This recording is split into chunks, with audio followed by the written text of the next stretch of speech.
tournament where contested a three-pointer, landed awkwardly, and his right leg snapped. The tibia broke through the skin, leaving teammates, opponents, and coaches open. Yo, today we are reacting to the most painful NBA injuries of all time.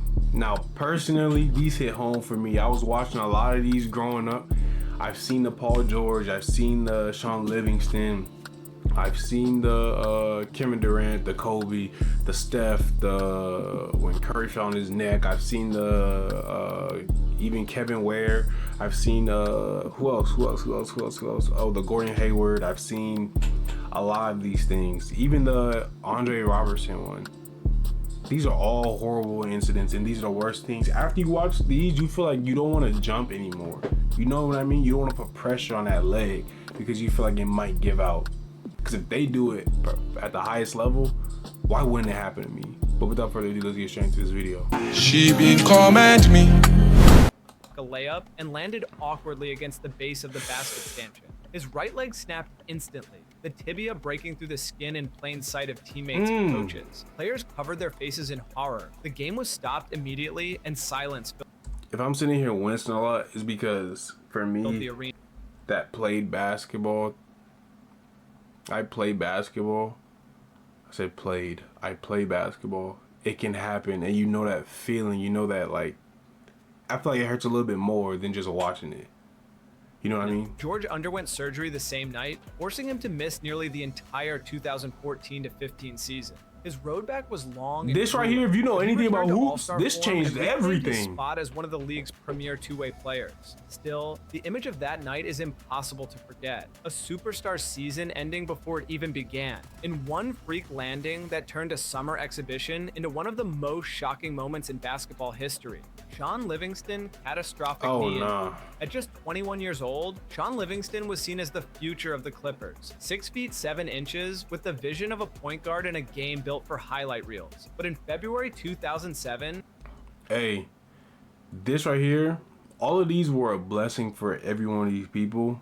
It was a curse, and if we could take it back, we would, obviously, but to the right person, it changed their mentality for the better. Sean Livingston said it himself. He said after this, he became a different type of player because he had to, and that type of player is what kept him around in the league way longer. He drove for a fast break layup, that takes a different type of mentality, though. And his left knee buckled inward in a way no joint should. The injury was catastrophic. A torn ACL, PCL, MCL, and meniscus, a dislocated kneecap, and a fractured tibia. Doctors even feared he might lose the leg due to vascular damage.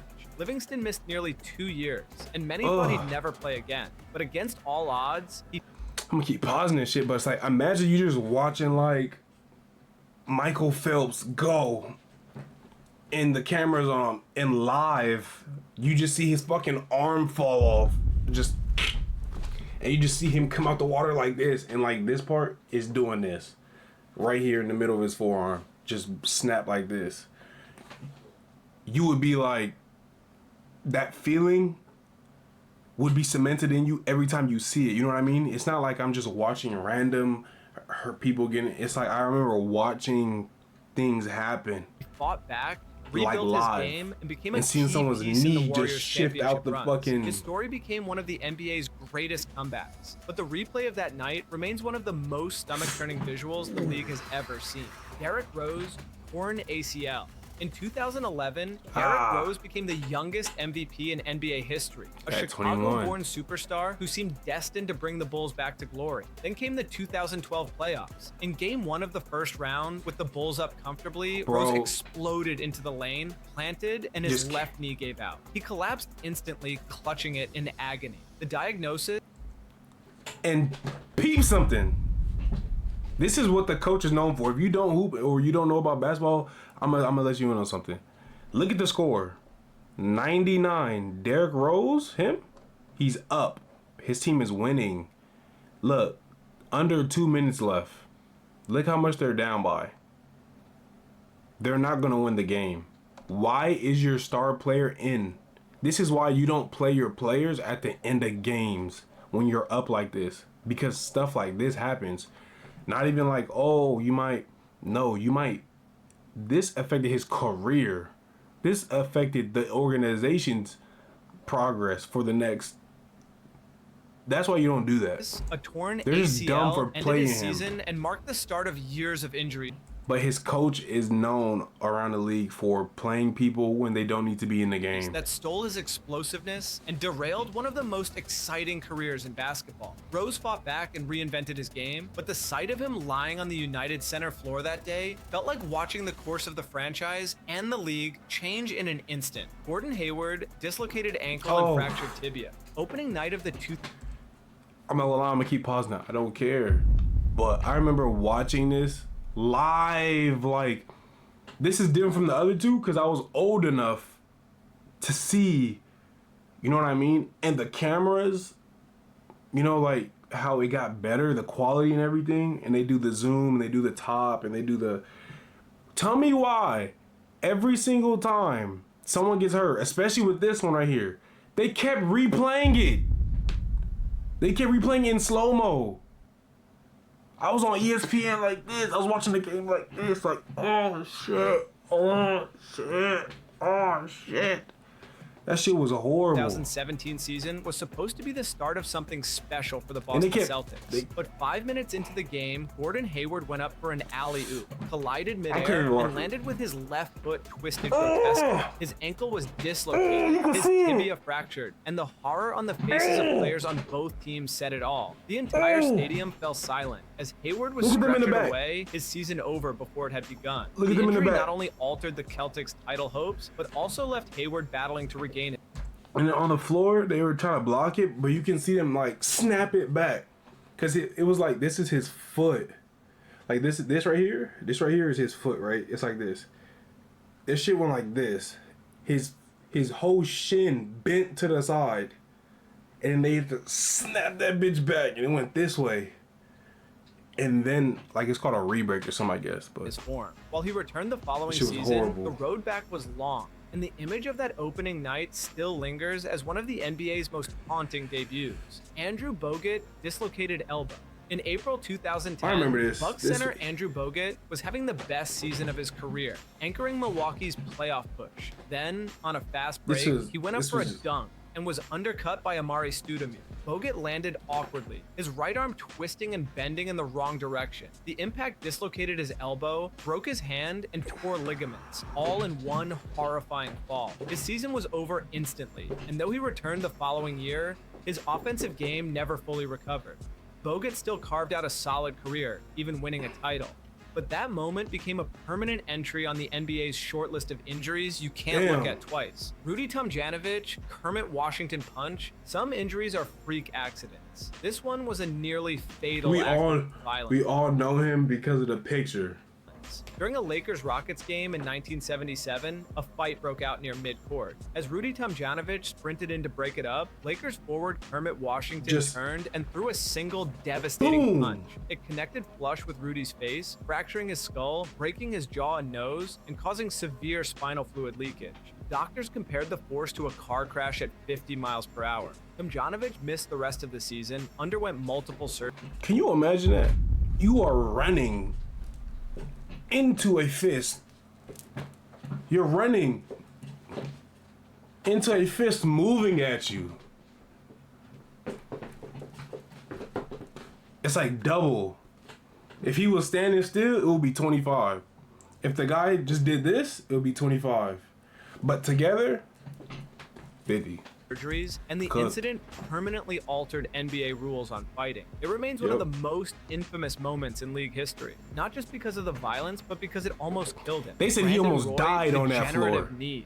Brandon Roy was supposed to be the next great shooting guard. Smooth, clutch, Brandon Roy's tough as fuck. Hey, go look at some highlights. By 25, Brandon his Roy knees was had him. betrayed him. Lacking cartilage in both joints, every cut, every jump came with pain. In 2010, he underwent surgery before the playoffs, trying desperately to help his team and manage a heroic return in Game 4 against Dallas. But the reality was brutal. No treatment could save his career. By 27, the three-time All-Star and franchise cornerstone was forced into retirement. Roy's downfall wasn't one dramatic play. It was a slow fade that left fans wondering how far he could have gone if his body had just held up. Jay Williams' motorcycle accident. As the second overall pick in 2002, Jay Williams was expected to be the Bulls' point guard of the future. But in the summer after his rookie season, he crashed his motorcycle in Chicago, shattering his leg, tearing multiple ligaments, and damaging nerves. The injury ended his NBA career after just 1 year. Williams admitted later that the accident was a reckless decision that cost him everything he had worked for. While he rebuilt his life as a broadcaster, his story remains one of the league's most cautionary tales. Proof that sometimes the most devastating injuries happen off the court.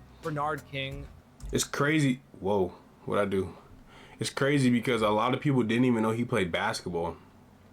They just thought he was on the thing like Skip. Kansas City and landed awkwardly. His knee crumbled, tearing his ACL, MCL, and cartilage in one devastating moment. At the time, such an injury was considered career-ending, and King missed nearly 2 full seasons. Yet he returned in 1987 and even earned another All-Star nod in 1991. Proving his resilience. Still, those lost prime years remain a painful what-if for Knicks fans who saw their superstars' momentum stopped in an instant. Greg Oden, chronic knee injuries. Drafted first overall in 2007, Greg Oden was billed as a franchise-altering big man with a game that could dominate for a decade. Instead, before he even played an NBA game, he underwent microfracture surgery on his knee. Multiple surgeries followed, robbing him of mobility and confidence. And this is why, because my knee is messed up. People say, why don't you do surgery? Why don't you do surgery? Because surgery will fuck you up. Man, shit done got serious. You will get surgery and they'll tell you it's okay. If they can't do it to an NBA player or these professional athletes at the highest level, why are they gonna be able to do it to me at Kaiser? How? I just don't understand how. I'm like, I'd rather just let it heal and do my rehab with no surgery and see how far that goes. It's gonna take way longer, but in the long run, I still want to be able to have fun, run, and jump with my kids when I'm older. I don't want to be sitting there knocking knees because I got 4 surgeries but I was only told I was gonna need 1. Oden played just 105 career games, each one shadowed by the weight of expectations and the pain in his legs. He remains one of the NBA's greatest what could have been stories. Talent never fully realized because his body simply couldn't keep up. Kyrie Irving, patella fracture. I don't feel like I feel like he was gonna be really good, but like the game started changing like 4 or 5 years after, so. Game 1 of the 2015 NBA Finals was supposed to be Kyrie Irving's breakout moment on the biggest stage. Instead, in overtime, he drove to the basket, planted, and felt his left kneecap shatter. The fracture ended his finals before it had even begun. The Cavaliers, already down Kevin Love, why they keep replaying that shit? James We can't even see it, but I don't want to see lost it. The series, and Kyrie's injury became part of the long history of heartbreak that defined the franchise, at least until 2016's redemption run.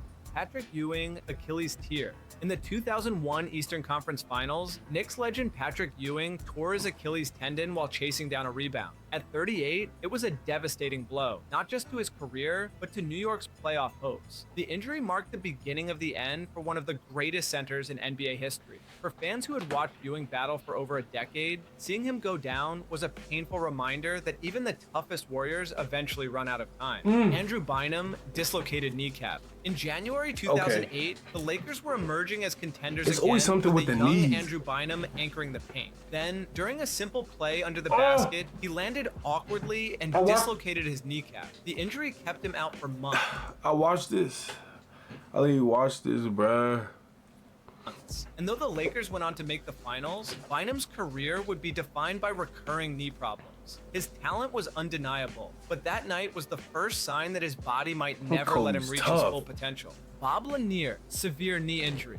Before he even stepped on an NBA court, Bob Lanier tore his knee ligaments in college, leaving one leg shorter than the other. Throughout his Hall of Fame career, he endured chronic pain, swelling, and multiple surgeries, often playing through injuries that would sideline others for months. Lanier still dominated opponents, but his constant battle with his own body was a reminder that greatness often comes at a cost, sometimes paid in daily pain. Chris Paul, hamstring tear. In Game 5 of the 2018 Western Conference Finals, Chris Paul was 1 win away from his first trip to the NBA Finals. He was brilliant all night, orchestrating the Rockets' offense Ooh. and putting the defending champion Warriors on the ropes. But in the final minute, he pulled up, grabbed his hamstring, and limped off. He missed games 6 and 7, the Warriors rallied, and Paul's best chance at a ring slipped away. It wasn't a gruesome injury, but it was heartbreak in its purest form. Kevin Ware, compound leg fracture. Kevin Ware was not an NBA player. He was a college guard for Louisville, but his injury was too unforgettable to leave out. During the 2013... Oh, this one? I'm trying to explain. This one, his shin popped out. His shin did this. He landed, and it did this. And you can search it. And they keep replaying it. NCAA tournament, Ware contested a three-pointer, landed awkwardly, and his right leg snapped. The tibia broke through the skin, leaving teammates, opponents, and coaches openly sobbing. Ware, somehow composed, urged his team to win, which they get the fuck off the screen. Compound leg fracture. During a fuck. Hold on, my bad. Alright, I just don't like Kevin Ware. He lies. Holy shit! He said he didn't even feel it. He said he didn't feel it until he looked at it, then he felt the pain. Hey man, I'm about to do it. That's the end of the video. I need to go fucking drink some water. I'll see y'all in the next one.